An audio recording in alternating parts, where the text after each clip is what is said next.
أعزائي المشاهدين متابعي برنامج صورة مصرية، النهاردة هنقول لكم على حي من أحياء أو من الصور المصرية المشرقة جدا، ألا وهو حي الشاطبي. حي الشاطبي من أحياء منطقة من أحياء محافظة الإسكندرية، يطلق عليه هذا الاسم نسبة المنطقة التي دفن فيها العالم عبد الله الشاطبي.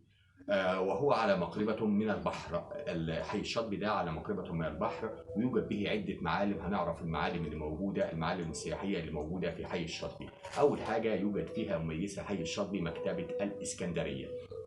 تاني حاجة توجد فيها نادي الاتحاد السكندري.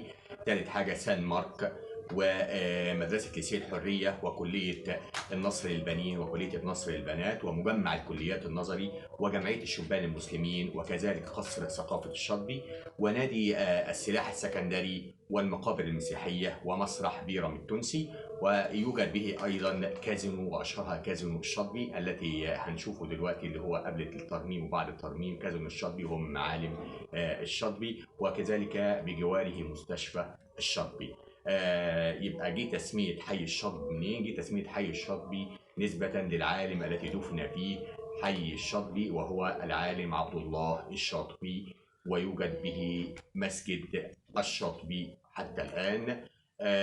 أرجو نكون وصلنا المعلومة، أعزائي المشاهدين نكون وصلنا المعلومة لكم، وإن شاء الله بإذن الله حلقة جديدة وحي جديد من أحياء الإسكندرية أو أحياء مصر كلها، ونتعرف على لماذا سمي هذا الحي بهذا الاسم. شكرا لكم على متابعتكم.